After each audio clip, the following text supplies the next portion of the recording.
Deus. A paz do Senhor Jesus, amados. Aleluia. Quem está feliz com Jesus, diga: eu estou feliz com Jesus. Aleluia. Coisa boa demais, né? Estarmos aqui mais uma vez para adorar o nome do Senhor Jesus.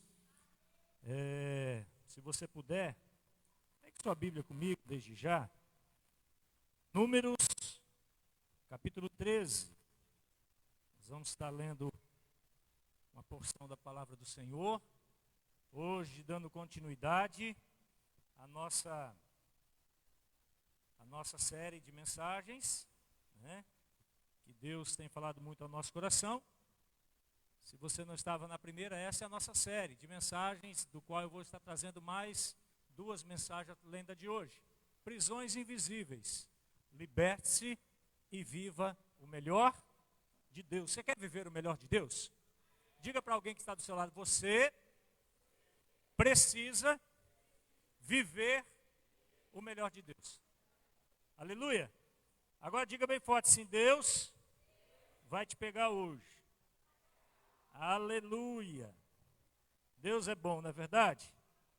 A maior vontade de Deus, amados, é que nós consigamos não só ouvir a voz dele, mas também obedecer. Hoje, na lição hoje, que era o tema Resistindo à Graça, nós aprendemos sobre isso hoje. Nós aprendemos que nós podemos resistir ao Espírito Santo. Nós podemos resistir à graça do Senhor.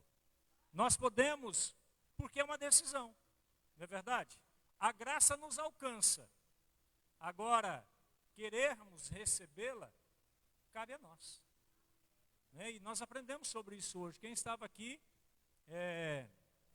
eu tenho certeza que eu saí daqui edificado, porque foi bênção.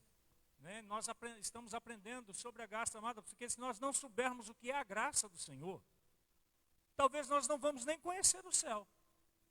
Porque a graça é um pedaço do céu aqui. A graça é quem vai nos levar para lá. É a graça do Senhor Jesus. Graça é bênção imerecida, né? Então, nós precisamos ter a graça do Senhor Jesus. Dá para colocar? Capítulo 13, versículo 21 a seguir. Capítulo 13, do capítulo 21 a seguir, nós vamos estar lendo a palavra do Senhor, que diz assim: então, eles subiram, deixa eu ler para aquela versão ali. Assim subiram e espiaram a terra, desde o deserto de Zim até Horebe, a entrada de Ramate. E subiram para a banda do sul e vieram até Hebrom.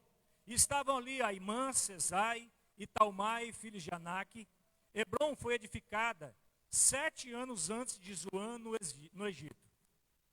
Depois, vieram até o vale de Escol e dali cortaram um ramo de vide com um cacho de uvas, e qual trouxeram 2 homens sobre uma verga, como também romãs e figos.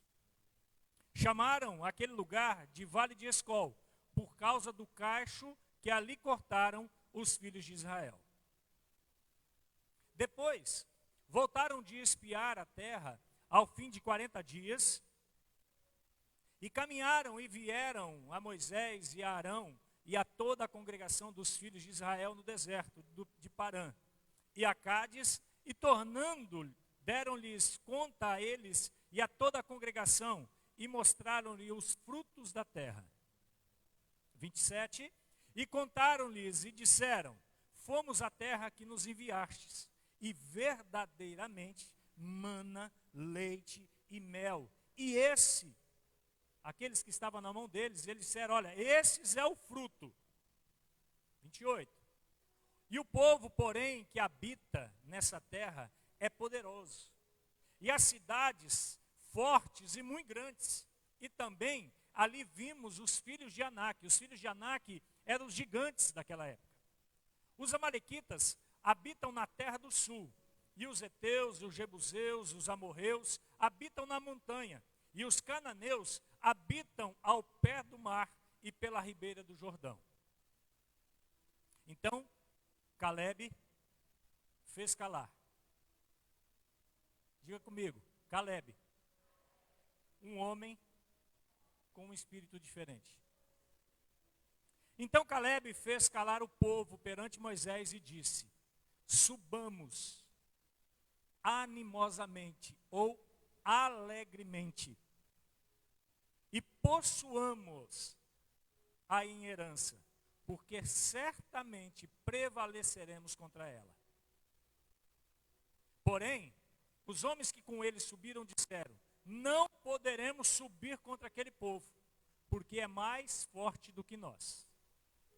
E infamaram a terra que tinham espiado perante os filhos de Israel, dizendo: a terra pelo meio da qual passamos a espiar é terra que consome os seus moradores. E todo o povo que vimos no meio dela são homens de grande estatura.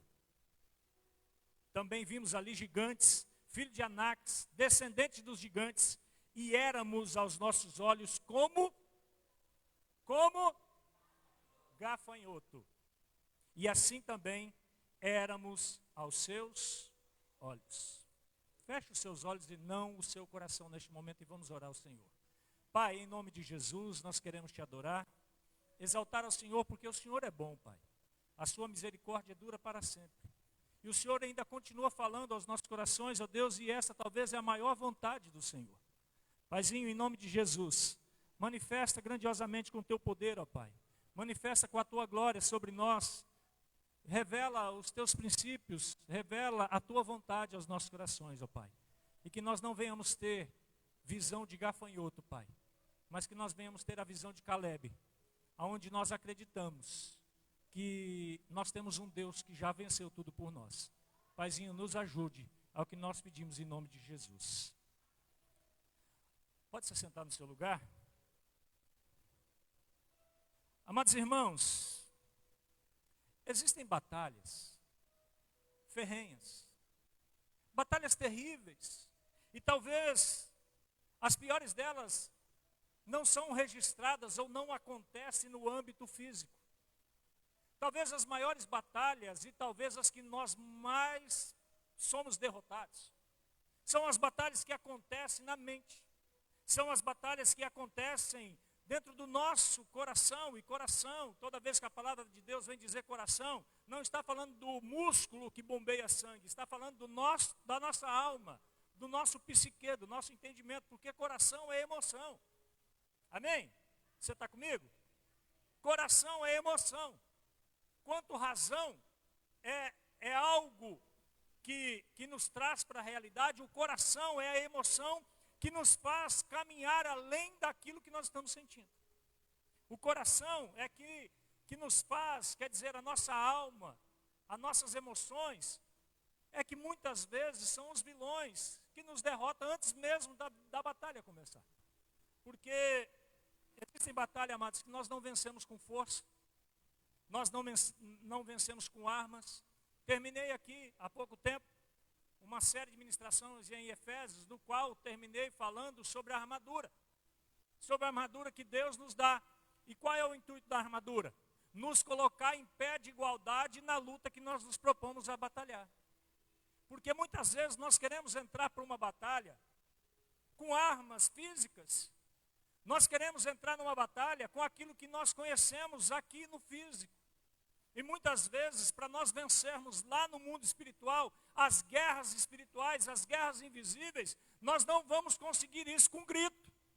Não vamos conseguir isso com dizer, olha, eu estou triste, ou eu estou alegre, ou até mesmo, como dizem por aí, sai em nome de Jesus, está amarrado, não sei o que mais.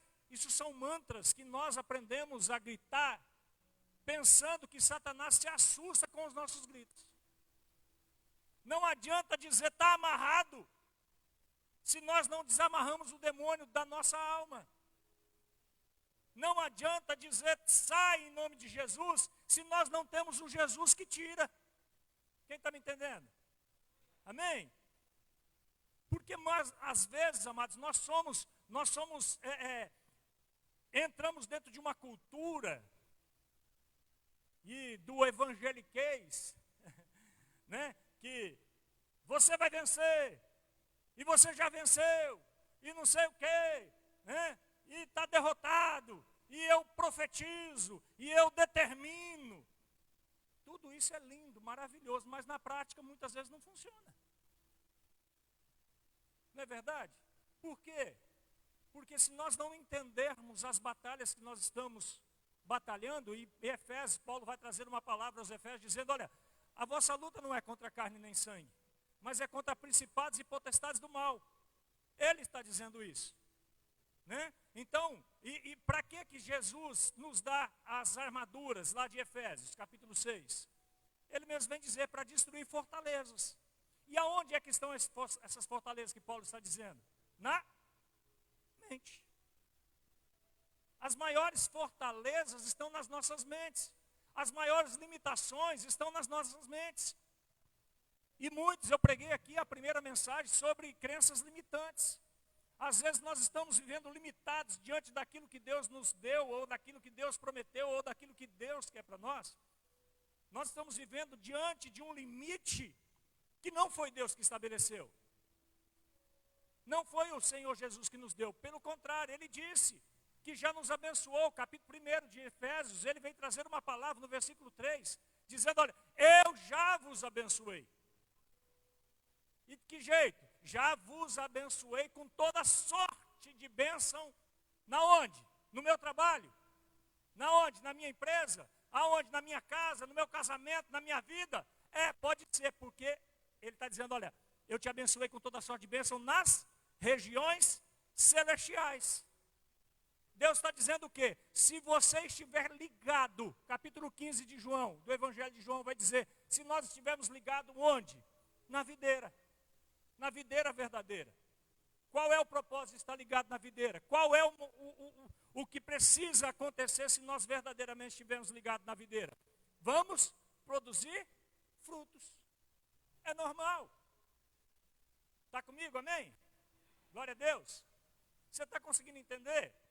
E amados, eu quero que você saia daqui entendendo que Deus já te abençoou. Você não precisa mais correr atrás da bênção.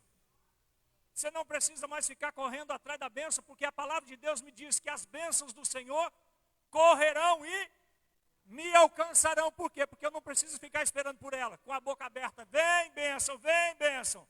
Não, elas precisam correr e me alcançar, se eu estiver dentro do propósito de Deus. Aleluia!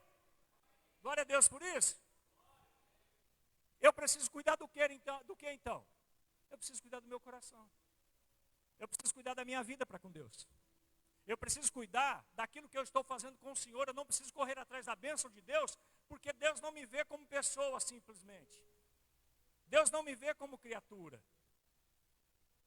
Olhe para a pessoa mais linda que você encontrar perto de você e diga assim, sabe como Deus te vê? Tem alguém olhando para mim aqui, gente, que legal. Que bênção. Né? Diga-se para ele, você é conhecida no céu, não como você, mas você é conhecido no céu como filho. Aleluia, você pode dar uma salva de palmas ao Senhor?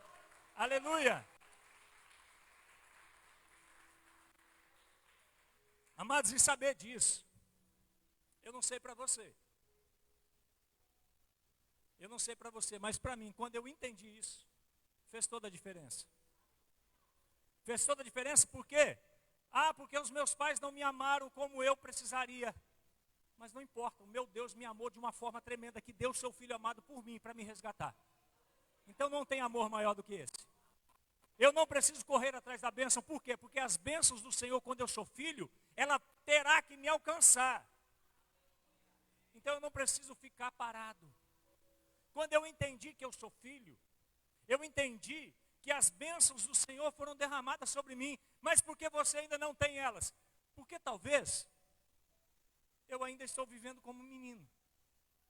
E Paulo vai trazer uma palavra que vai dizer assim, enquanto o menino é herdeiro, mas ainda por ser menino, mesmo sendo dono de tudo, ele não pode o quê? Colocar a mão no que é dele por direito. Por que não pode? Porque ele ainda é menino. E menino pensa como menino, age como menino, se porta como menino. Mas daí Paulo vai dizer, mas quando chegar o tempo certo da estatura, quer dizer, quando chegar o momento do crescimento, é normal o pai entregar na sua mão heranças que cabem a ele. Você já recebeu a herança do seu pai? Já? Eu recebi. Graças a Deus. Eu tenho alguma herancinha do meu pai. Quando chegou o tempo certo, eu não precisei brigar. Eu não precisei discutir. Eu não precisei fazer nada. Sabe por quê? Porque o meu nome estava registrado assim na minha filiação. Santo Caione. Isso me deu total liberdade de tomar posse daquilo que é meu. E o teu nome está escrito lá no céu, como filiação, sabe o quê? Filho do Deus Pai Todo-Poderoso. Aleluia! Filho do Deus Pai Todo-Poderoso. E isso resolve os seus problemas. Ah, meus pais não me amam, meus pais não me aceitaram, eu sou filho de um desastre, eu sou filho de um problema. Não, não é não. Talvez os seus pais, olha aqui para mim, em nome de Jesus, talvez os seus pais não tinham entendimento de quem é Deus, do qual você precisa perdoar e amar, porque talvez eles não tinham o conhecimento que você está tendo agora. Talvez seus pais, na sua insensibilidade, na sua imaturidade, tiveram ali, te geraram, e talvez você não foi amado, você não foi amada como você merece. Mas para resolver isso, Paulo diz que Deus manda seu filho, nascido de mulher, para nos resgatar e trazer de volta a origem do qual nós também vamos voltar. Olha aqui para mim, o céu não é somente o nosso destino. O céu não é somente o nosso destino. O céu também é a nossa origem. Deus, quando vai formar o mundo, Ele diz assim, que as águas produzam o quê? Animais marinhos, peixes, tudo que no mar há, foi através da palavra de Deus. Agora eu te pergunto, se você pegar um peixe, tirar da água, o que acontece com ele? Presta atenção. Quando Deus vai produzir tudo que está acima da terra, tudo que está acima da terra, Deus diz assim, terra, produza. Não é isso? E houve toda a sorte de árvores frutíferas, de todo tipo que tem. Agora te pergunto, se você arranca uma árvore frutífera, mais frondosa que seja, o que acontece com ela? O que acontece? Morre. Mas quando Deus foi nos criar, Ele fez diferente. Ele não faz produza. Sabe o que Ele falou, meu amor? Não. Deus falou, façamos a nossa imagem e semelhança. Sabe por que às vezes você não está vivendo conforme a vontade do Senhor? Porque você não está nele. E fora dele não há vida. Porque nós fomos criados nele. Para a glória dele. Não existe vida fora de Deus. Por isso que você está tentando ser feliz longe do Senhor e isso não está dando certo. Talvez você venha tentando ser feliz na sua vida, tentando se encontrar, tentando achar uma tribo para você pertencer, já passou por tantos lugares e parece que aquele lugar está vazio. Parece que o teu coração continua vazio. Sabe qual é o problema? O vazio no seu coração é do tamanho de Jesus. O vazio no teu coração é do tamanho do Deus que te criou. O vazio que está dentro de você só vai ser completo e preenchido quando você dizer, Senhor, entra na minha casa, muda a minha vida, muda a minha história, toma um lugar que é teu. Toma isso para o Senhor, porque eu sou seu. Aleluia. Glória a Deus por isso. Glória a Deus. Mas, amados, existem batalhas que nós perdemos E às vezes nós perdemos antes mesmo dela começar. E eu quero dizer com você nessa noite. Porque aqui tem gente que ama a Deus. Eu creio nisso. Eu creio que você ama a Deus. Eu creio que você pertence a uma igreja. E olhe bem, igreja não é para frequentar. Se você frequenta uma igreja, talvez você está desligado da videira. Igreja não é para frequentar, igreja é para pertencer, porque nós somos uma família. Na minha família eu não frequento a minha casa. A minha casa faz parte de mim, eu faço parte da minha casa. Aqui não é um lugar para frequentar. Qual igreja você vai? Ah, eu vou lá na igreja presbiteriana renovada. Não. Qual igreja você vai? Não. A igreja que eu pertenço, que eu sou parte de um corpo, é a igreja presbiteriana renovada de Santarém. É lá que eu me ajunto com os meus irmãos, é lá que eu me apoio com os meus irmãos, é lá que eu recebo uma palavra, é lá que eu testifico de Deus, é lá que eu aprendo do Senhor, é lá que eu sou curado, é lá que eu sou confrontado, é lá que eu tenho minha disciplina de servir ao Senhor. Mas eu vejo que tem promessas, mas vive travado, limitado, pensando pequeno. E não é porque Deus não liberou, não é porque Deus não falou, é porque a mente ainda não acompanhou aquilo que Deus tem falado. É porque a mente ainda não veio. Agora, amados, pense comigo. O povo de Israel sai do Egito, e talvez os lugares de maiores sinais que Deus faz foi no deserto.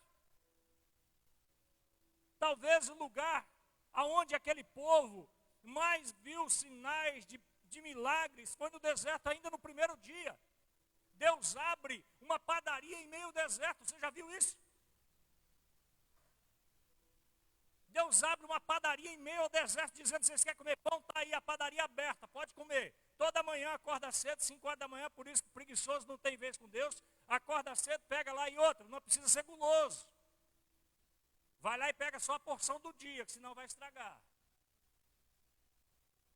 Por isso que nós estamos meio gordinhos, porque nós estamos gulosos. Ah, não, agora eu estou precisando de água. É mesmo, você está precisando de água, não tem água? Não, não trouxeram na garrafinha térmica? Não, não. Então tá beleza, esquenta a cabeça não, vai jorrar água no meio do deserto. Moisés, está ligado? Tô, então bate na rocha aí. Toca na rocha aí que vai sair água. E sai um manancial de água em meio ao deserto. Ah, agora nós queremos comer carne. Ah, é mesmo? Então beleza, churrascaria para vocês em meio ao deserto. Até com direito a LEDs piscando, né? Contra filé, né? E espeto corrido. Lá no meio do deserto. Mentira, gente, estava isso não, tá? Codornizes veio, né? E eles comeram em meio ao deserto. Você já viu acontecer isso? Não, né? Pois é, eles viram. E esse povo agora, eles veem ali algo sobrenatural da parte do Senhor. Mar se abrindo, comida do céu. Foram guiados de noite. Uma bola de fogo conduzia esse povo, aquecendo, dando discernimento, dando caminho para esse povo caminhar. Durante o dia, o sol escaldante, tinha uma nuvem que protegia esse povo do sol. Olhe bem, gente, isso é milagre. Chega no mar, ah, e agora? Vamos morrer? Vai não, Deus toca. Moisés, toca aí no mar, o mar se abre, o povo passa enxuto, o faraó vem atrás, mata todo mundo. E mesmo assim, eles chegam diante da promessa de Deus.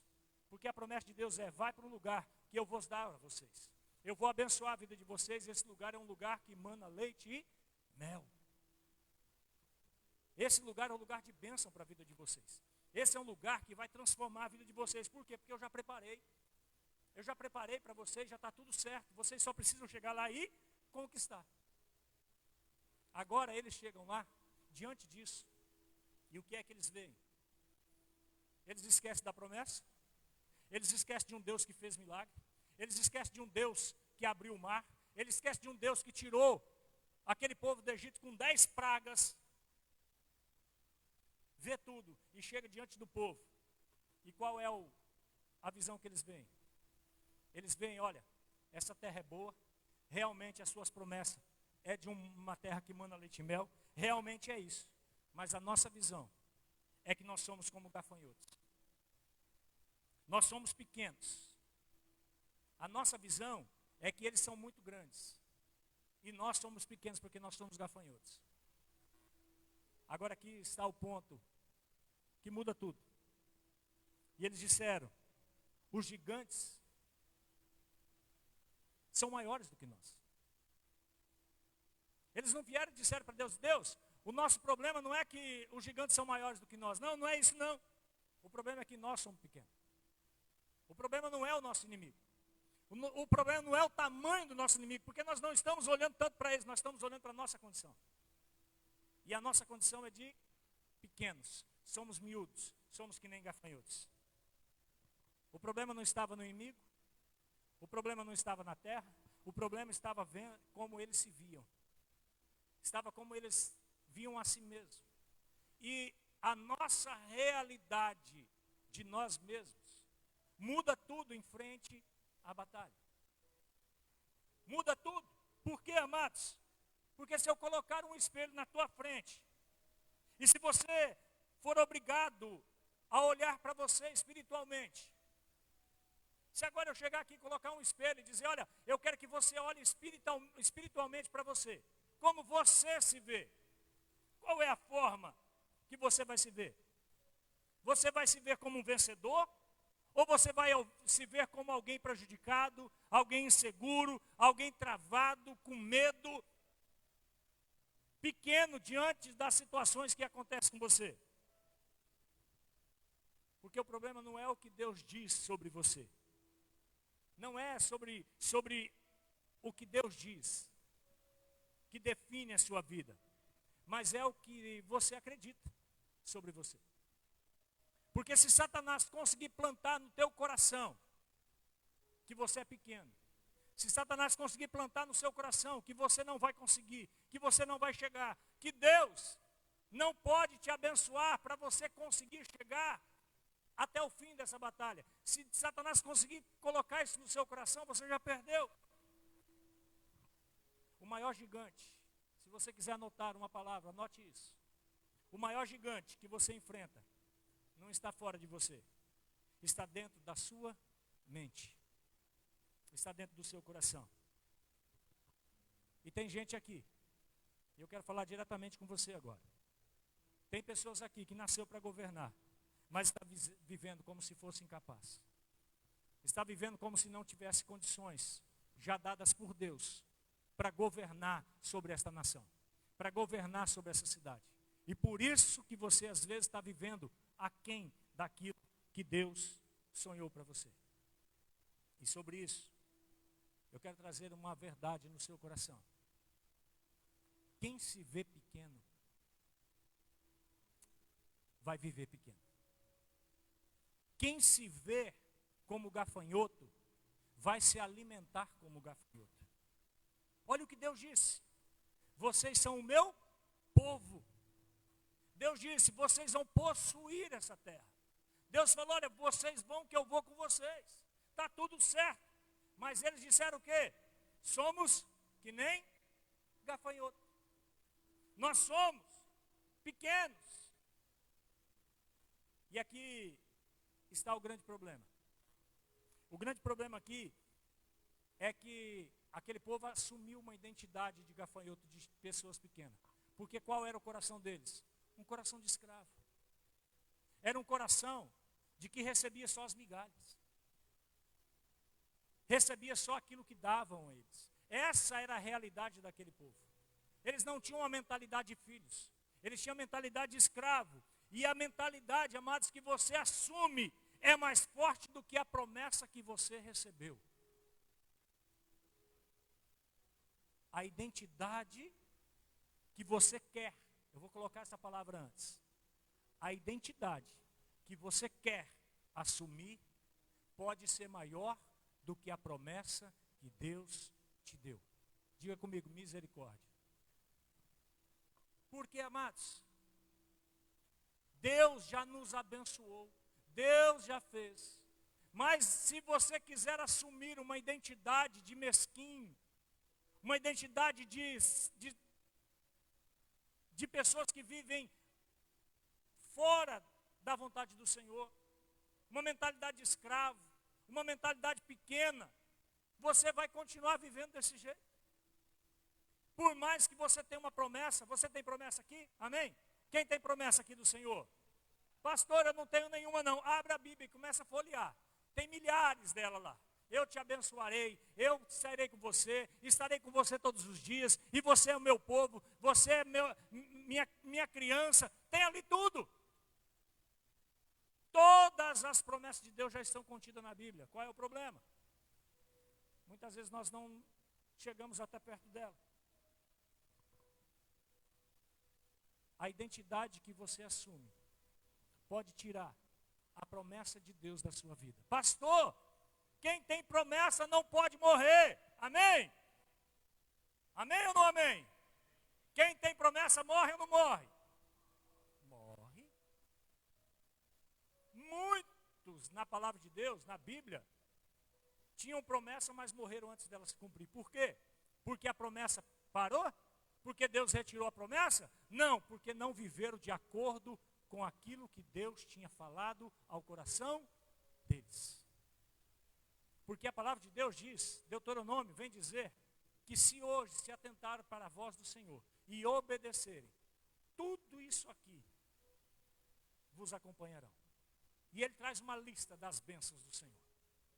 Traz uma lista. Mas o mesmo Deus que está dizendo das bênçãos também diz assim, olha, mas se não atentares para a voz do Senhor, se não obedeceres à voz do Senhor, todas essas maldições te acompanharão. Baterão na tua porta e tu não vai ter como mandá-la embora. Deus nos chama de filho, amém?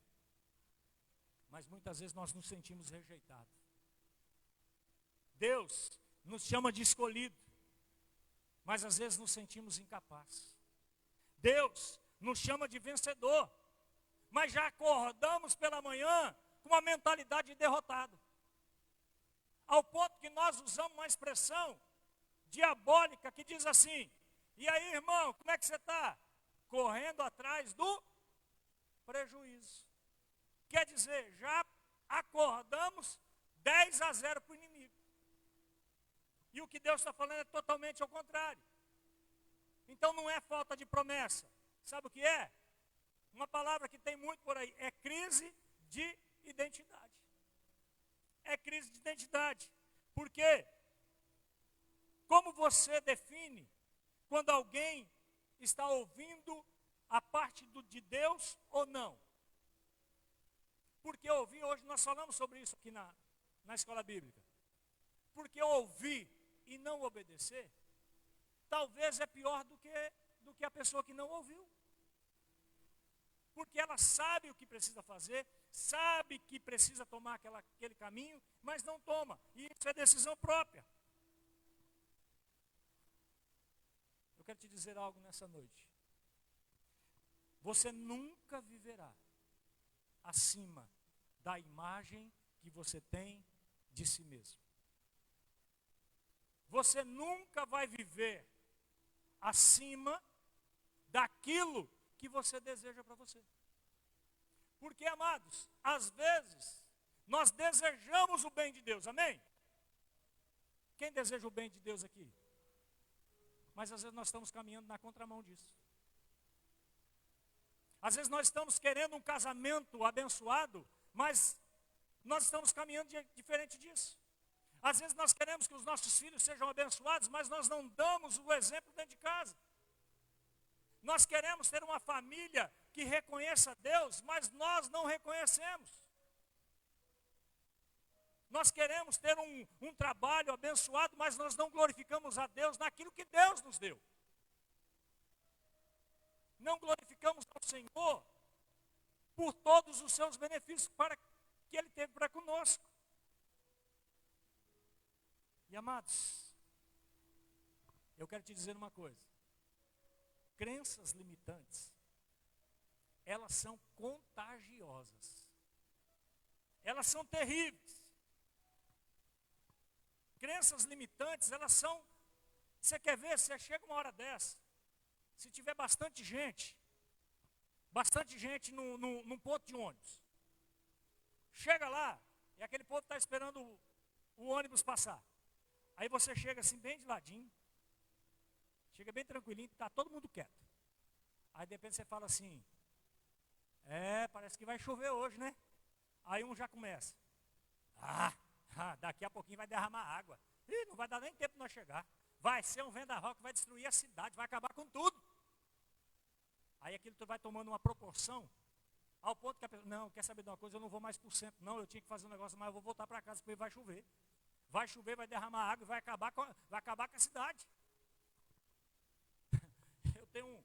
Eu tenho alguém na família que a gente tem que cuidar até mesmo do que a gente fala. Você chega para ela e fala assim, eu estou com uma dorzinha de cabeça. Cuidado. Lá no hospital esses dias, chegou lá com essa dorzinha de cabeça, quando foi ver, estava com câncer no útero, a hora que foi ver, estava tudo arrebentado por dentro, não aguentou meia hora. Você já está lá, morrendo antes, só porque a pessoa falou. Né? Porque essas crenças limitantes, elas são terríveis. E olhe bem, Deus não tinha falado que ia dar? Deus não tinha falado que ia abençoar? Deus não tinha falado que ia fazer? 12 homens, 12 espias. 12 espias, Moisés levanta para ir sondar a terra. Dos 12 que vêm, 40 dias depois, a Bíblia vem me falar que somente 2 tinham uma visão real, não da situação da qual eles estavam prestes a viver, mas eles tinham uma situação real do Deus que eles serviam. E a Bíblia diz que 10 homens vêm e trazem um relatório negativo. Olha, a terra realmente é como o senhor falou, a terra realmente é isso, a terra é bênção, a terra mana leite e mel, 2 homens não conseguem carregar um cacho de uva, é isso mesmo. Mas quem está lá é grande demais, nós não vamos conseguir vencer. Nós não vamos conseguir vencer. Esse foi o relatório, e Caleb, Josué chega assim, fica todo mundo quieto, para com isso. Deus nos abençoou com essa terra, Deus nos abençoou com este lugar. Deus já nos deu. Nós vamos conseguir vencer, não é porque nós somos bons, nós vamos vencer porque Deus está conosco. O rei de Israel é o nosso refúgio e fortaleza. É Ele quem vai vencer por nós. Aleluia! Não é nas minhas forças, não é na minha sabedoria, não é naquilo que eu acho, mas quando eu me escondo do Senhor, o próprio Deus guerreia e peleja por mim. Ele já fez isso antes, por que não vai fazer de novo? Por que não vai? E o relatório daquele povo é um relatório de tristeza, é um relatório de derrota. E o impressionante, sabe o que é? Que esse relatório de 10 homens incendeia o coração de uma nação inteira. Incendeia o coração de um povo todo, ao ponto que a Bíblia diz que aquele povo se entristeceu. Aquele povo se entristeceu mesmo diante de um Deus todo-poderoso. Mesmo diante de um Deus que tinha feito tantas maravilhas. E no ambiente de uma atmosfera ruim, o medo se espalha. A insegurança se multiplica. A descrença vira cultura. Tem gente que ela não está demoniada, mas ela está contaminada. Ela está contaminada, às vezes ouvindo vozes que não vêm de Deus. Ouvindo pessoas. E amados, você precisa achar melhor com quem você está se aconselhando.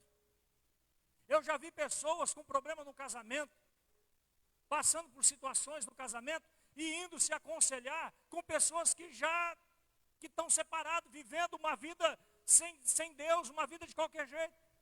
Qual é o conselho que uma pessoa dessa vai dar?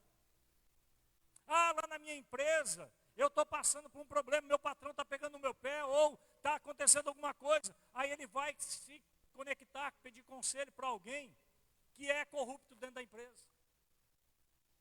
Qual vai ser o conselho que essa pessoa vai dar? Por isso que nós precisamos procurar melhor a quem nós vamos ouvir. Porque conselhos podem ser palavras disfarçadas para trazer o mal na sua vida. Às vezes você precisa parar, voltar para dentro do teu quarto, ouvir de novo a voz do Senhor. Ouvir a voz de Deus. Deus, o que é que o Senhor quer? Deus, tudo aqui está dizendo que não. As pessoas estão dizendo que não vai dar certo. Todo mundo está dizendo, mas Deus, o que é que o Senhor tem a dizer? Qual é a palavra do Senhor para que eu possa caminhar? Qual é a palavra do Senhor para aquilo que eu vou fazer? Moisés, quando ele estava prestes a herdar a terra prometida, Deus falou para ele assim, ó, vai, eu não vou com esse povo não.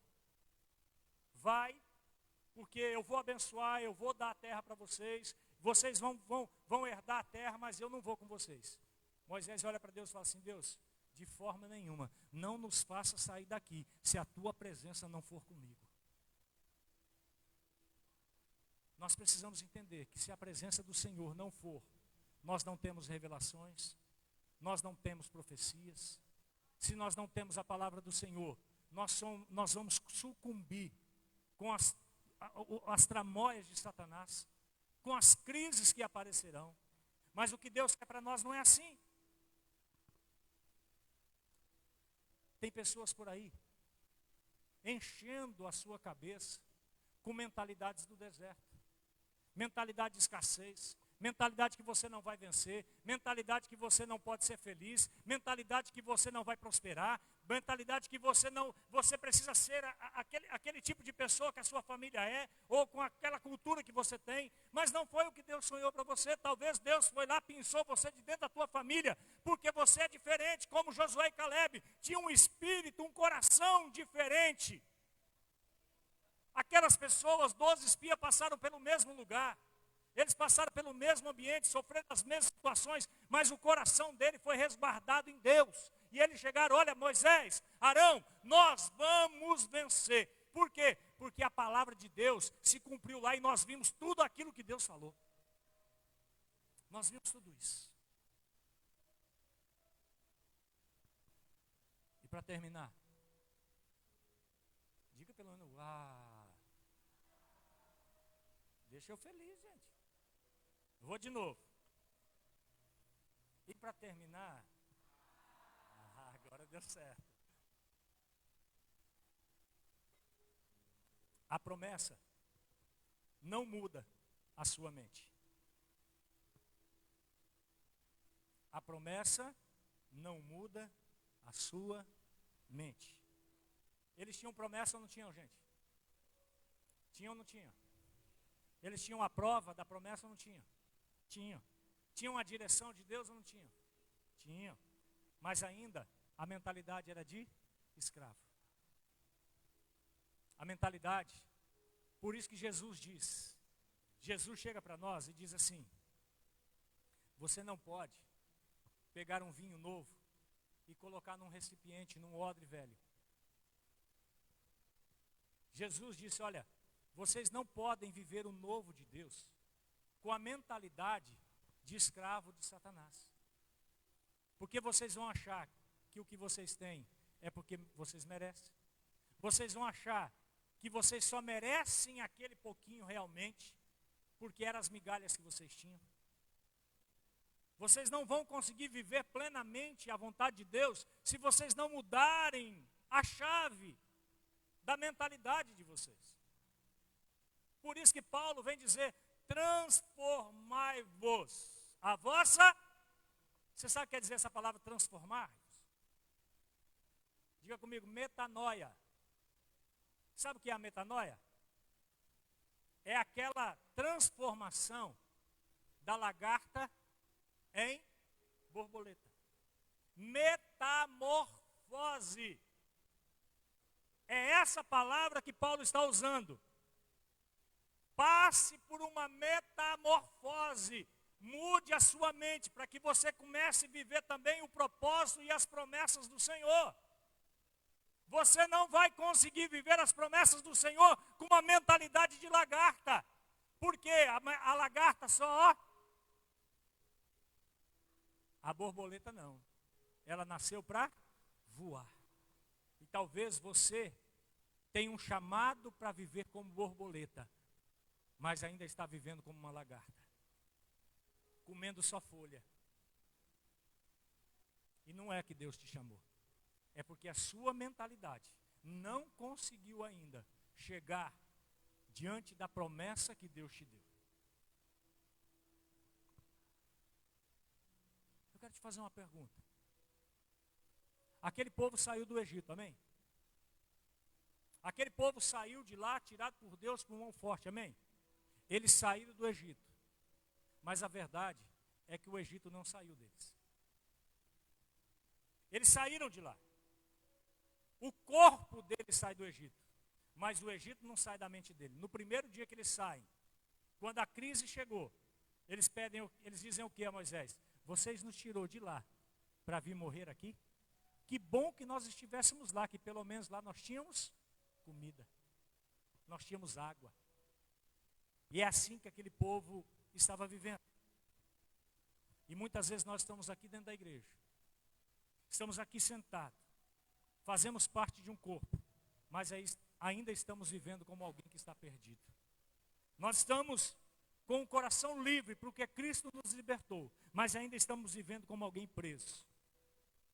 Nós temos a promessa do Senhor, mas ainda vivemos como escravo.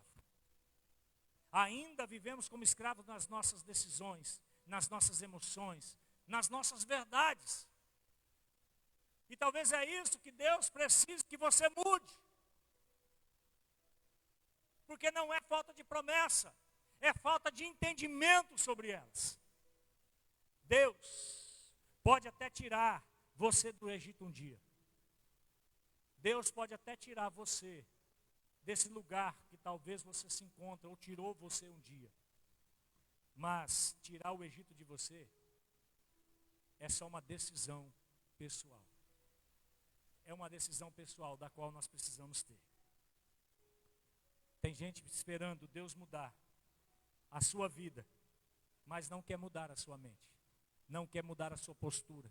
Não quer mudar as suas decisões. Espera o bem de Deus, mas não vive as promessas do Senhor na sua plenitude.